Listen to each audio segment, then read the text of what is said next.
Utah's canyon country defines endless off-the-beaten-path recreational activities and stunning geology.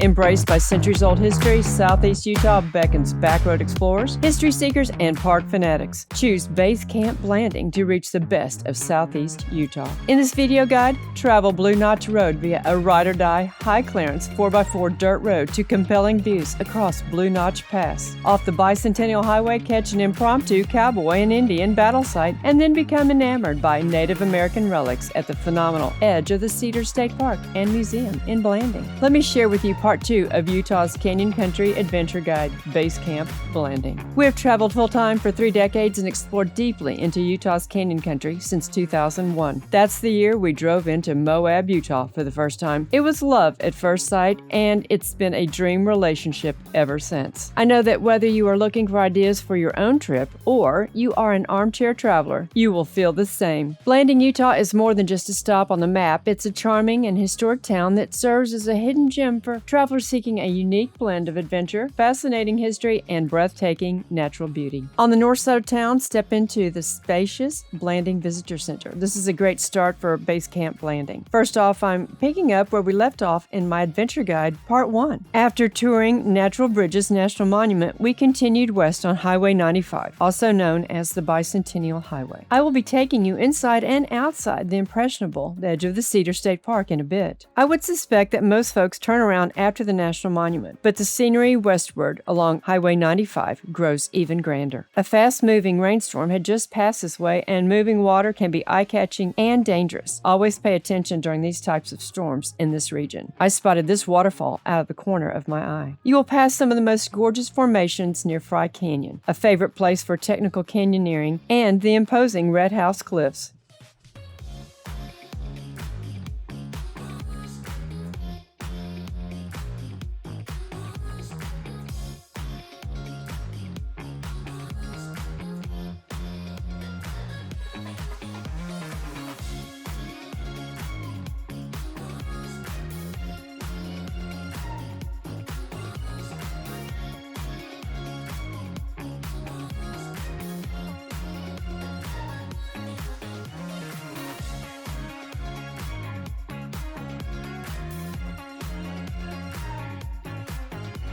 There are a number of special formations you will want to snap a photo of, like Cheesebox Butte in Cheesebox Canyon and Jacob's Chair, which is a backroad destination. Adjacent to Fry Canyon, we stumbled onto the graves of a cowboy and Army Scout that lost their lives in the Battle of Paiute Pass back in July of 1884. Marked as Soldiers Crossing, you will want to take the turnoff to see their graves and this painstakingly arc-welded written informative sign. Travel a bit down a rough road north of the graves to reach the canyon's edge. The Battle of Paiute Pass. On July 15, 1884, a U.S. Cavalry scout named Joseph Wormington and a cowboy named James Rowdy Higgins were killed in a battle with Indians at nearby Paiute Pass. These men were part of a posse of cattlemen and 6 cavalry F-Troop soldiers from Fort Lewis, Colorado, who were chasing a band of renegade Ute and Paiute Indians, led by Mancos Jim. The Indians had stolen 150 head of horses from the roundup grounds in Ventura, Utah. After a 75-mile chase, the Utes and the Paiutes led the posse and soldiers into an ambush. 2 months after the battle, prospectors Cass Height and Joe Duckett found and buried the remains. The Utes and Paiutes were watching the U.S. government absorb their homelands. They fought back in the only way they knew how. The soldier gave his life in the service of his country. The cowboy did the tough job he was paid to do and a little more. All of them played out their heroic roles in this epic struggle to settle the Old West. We had ventured out Blue Notch Road on the recommendation of a BLM ranger out in Monticello over a decade ago. Put on your seatbelt, and if you're a geocacher, don't miss getting a smiley up on the ridgeline of 5,371-foot tall Blue Notch Mountain Pass. Although the length of the road to the Colorado River is around 12 miles long, it's not for the inexperienced or those not wanting to spend all day on this adventure.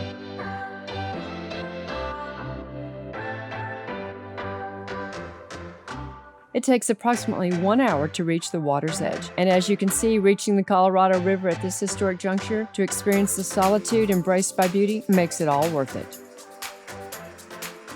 What's the significance of this dirt road out in the middle of nowhere? For early settlers and pioneers, Blue Notch Road was historically significant as a route for early settlers in San Juan County, Utah. It was notably used by the Mormon pioneers during their migration in the 1880s. The road facilitated access to the region's resources and connected communities. This road helped shape the locations of settlements as pioneers sought areas that were easier to reach and cultivate. The area surrounding Blue Notch Road is renowned for its stunning geological formations, as you can see. Today, Blue Notch Road remains a point of interest for both history enthusiasts and outdoor adventurers. The road's historical context adds to the allure of exploring the natural beauty and cultural heritage of San Juan County.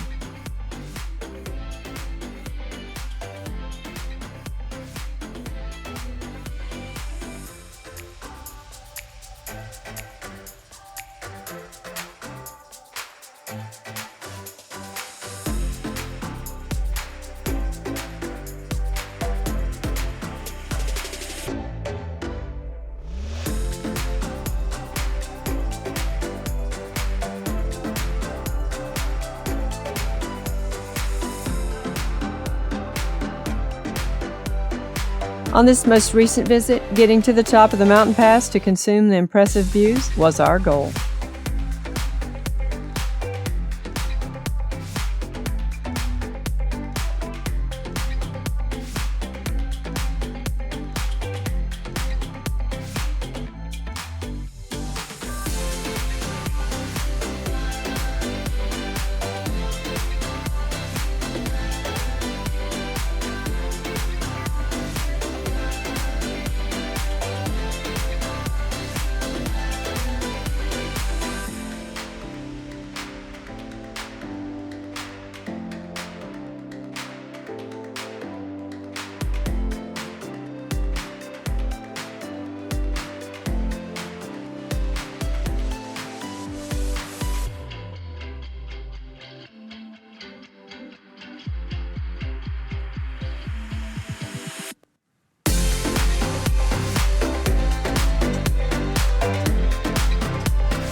high. I mean, it's not Yeah, easy. we can do this.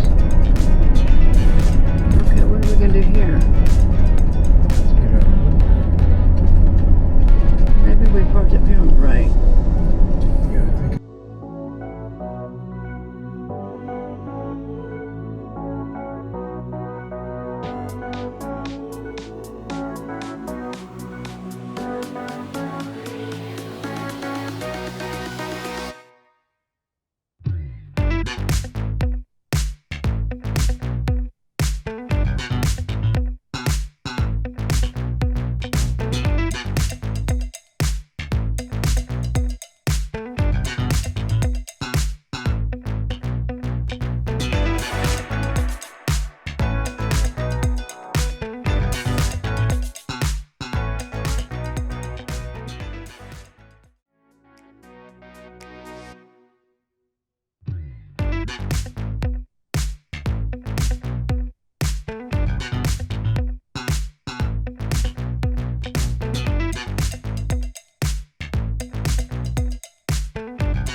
The ride eastbound returning to Blanding on Bicentennial Highway is just as camera-worthy as heading westbound.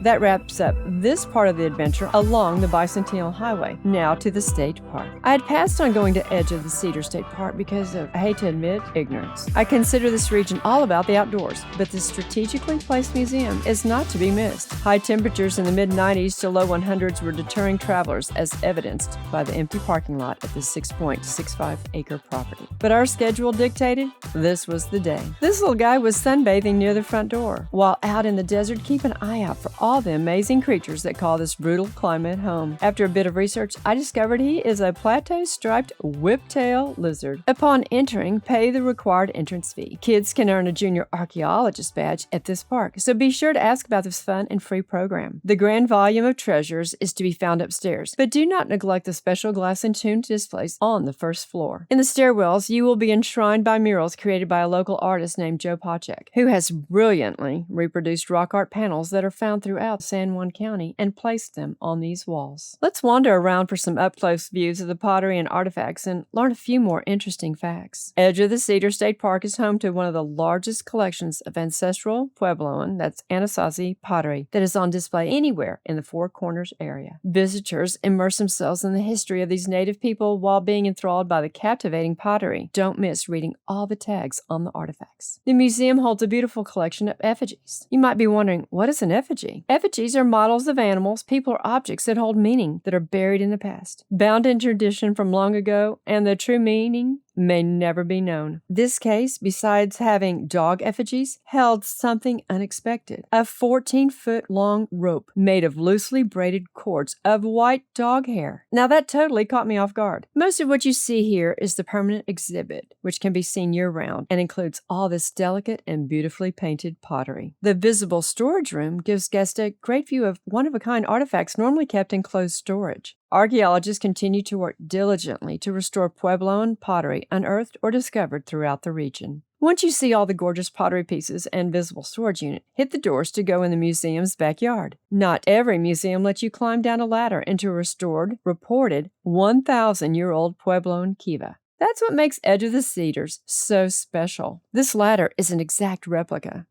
The underground structure provides a glimpse into these people's environment used for religious rituals and political meetings. The village at Edge of the Cedars was home to ancestral Puebloans. They were similar to us, living, dying, raising children, gathering, growing, and harvesting their food, hunting, and appreciating the beauty and bounty of the land. They were artisans and builders living on the frontier of the Chicoan world. These people built their homes of stone and mud in the style of the Chicoans, with many rooms, multiple stories, small clan or family-sized kivas, and a great kiva. These features tell us that this settlement, the largest on White Mesa, was an important ceremonial gathering place for people from the surrounding mesas and canyons. They lived here for several hundred years. Then, perhaps slowly at first, people began to drift away. After exploring the ruins and the kiva, walk the path to what looks from a distance as a totally unexplainable sculpture, with a sculpture of what seems to be a very tall man next to it. But as you get closer, you will see the sunlight piercing through the specifically designed artwork. The sign explains that this sculpture replicates what they call archaeoastronomy,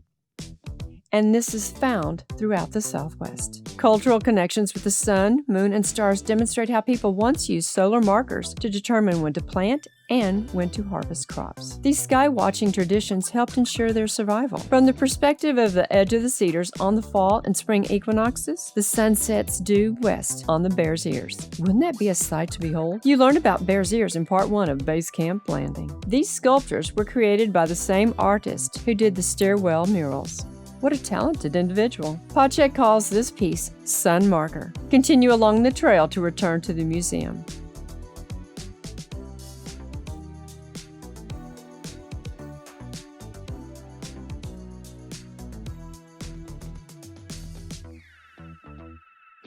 Before returning to your car, though, ask for the Sego lily pin specific to this park. The Sego lily is Utah's state flower and often regarded as sacred by some Native American tribes. This is part of Utah's 10-pin quest. It's fun, it's free, it's for you. Make the most of your visit and plan around 2 hours. More details with day-by-day excursions and exploration of more dynamic destinations from Base Camp Landing include the petroglyphs of Newspaper Rock, Indian Creek's towering red formations along Utah 211, and a half day at the Needles District of Canyonlands National Park. You will want to hit the notification bell to be alerted of that upcoming video and all the phenomenal stops when we shift base camp to Bluff, just a few miles south of Blanding. We will be going to Bluff Fort, the Moki Dugway, Valley of the Gods, Hovenweep National Monument, Four Corners, and Gooseneck State Park. All of that will be part of these unbelievable and don't miss adventures. I'm just busting to get all this out in front of you. Let me direct you to watch Part 1, where I took you to the incredible ancestral Pueblo ruins nestled amidst the mesas of Utah's dramatic canyon country, like the striking House on Fire. We drove the not-to-be-missed Bicentennial Highway that takes you to the front door of these destinations, and then there were those plunging hikes to reach the base of some of the world's largest natural bridges at the National Monument. Watch this video.